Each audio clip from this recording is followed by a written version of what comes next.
সম্মানিত মাছ চাষী বন্ধুরা, আপনারা যারা নতুন বছরের ভালো এবং গুণগত মানসম্পন্ন মাছের অপেক্ষায় ছিলেন, তো তাদের জন্য মূলত আজকের ভিডিওটি তৈরি করা।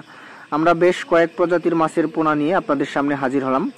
তো আমরা প্রথমে যে মাছটি দেখাচ্ছি এটি হচ্ছে দেশি ট্যাংরা মাছের পোনা এবং অরিজিনাল বর্তমান সময়ে বিপুল আলোচিত টাইগার মনোসেক্স তেলাপিয়া মাছের পোনা, থাই পাঙ্গাস, ব্ল্যাক কাপ, G3 রুই মাছ বা অন্যান্য মাছের পোনা সম্পর্কে।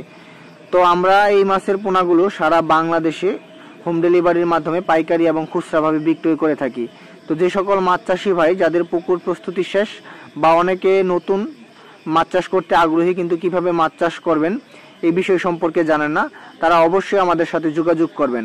মাছ চাষ সম্পর্কিত যে কোনো তথ্য এবং ইনফরমেশন আমাদের কাছ থেকে প্রদান করা হয় এবং ভালো এবং গুণগত মানসম্পন্ন মাছের পোনা আমরা সারা বাংলাদেশে হোম ডেলিভারির মাধ্যমে বিক্রয় করে থাকি। অনেক খামারি ভাই আছেন যারা দীর্ঘদিন মাছ চাষ করছেন কিন্তু মাছ চাষ করে তেমন একটা সফলতা পাচ্ছেন না। মাছ চাষ করে সফলতা পাওয়ার মূল মন্ত্রই হচ্ছে ভালো এবং গুণগত মানসম্পন্ন মাছের পোনা সংগ্রহ করা। তো আপনারা কিন্তু শতভাগ কোয়ালিটি সম্পন্ন আমাদের কাছ থেকে ভালো মাছের পোনা সংগ্রহ করতে পারবেন এবং গুণগত মানসম্পন্ন মাছের পোনা। তো এখন যে মাছটা দেখতে পাচ্ছেন এটা হচ্ছে ব্ল্যাক কাপ মাছ। তো যাদের পুরাতন পুকুর আছে, যাদের পুকুরে প্রচুর পরিমাণে শামুক এবং ময়লা থাকে, তো সেই সমস্ত পুকুরের জন্য কিন্তু ব্ল্যাক কাপ মাছ খুব উপযোগী। এই ব্ল্যাক কাপ মাছ দেখা যায় এক বছরে প্রায় 4 থেকে 5 কেজি পর্যন্ত বড় হয়, কোনো প্রকার ফিড খাবার ছাড়াই পুকুরে ময়লা এবং শামুক খেয়ে কিন্তু এই ব্ল্যাক কাপ মাছ বড় হয়ে থাকে। এবং সেই সাথে আপনারা যারা গুলশা মাছের পোনা চাষ করতে চান, ক্যাটফিশ জাতীয় মাছের মধ্যে আপনারা জানেন গুলশা এবং ট্যাংরা মাছ খুব কম এবং অল্প খাবারে এই মাছ চাষ করা যায়।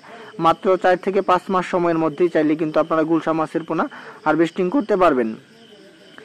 তো আজকের ভিডিওটি হয়তো বা আপনারা দেশের বিভিন্ন প্রান্ত থেকে দেখছেন, অনেক খামারি ভাই তারা অবশ্যই পোনা সংগ্রহের জন্য যোগাযোগ করবেন আমাদের সাথে স্ক্রিনে দেওয়া নাম্বারে।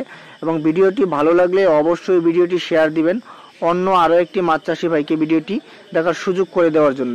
তো ভিউয়ার্স, আজকে এই পর্যন্তই, কথা হবে।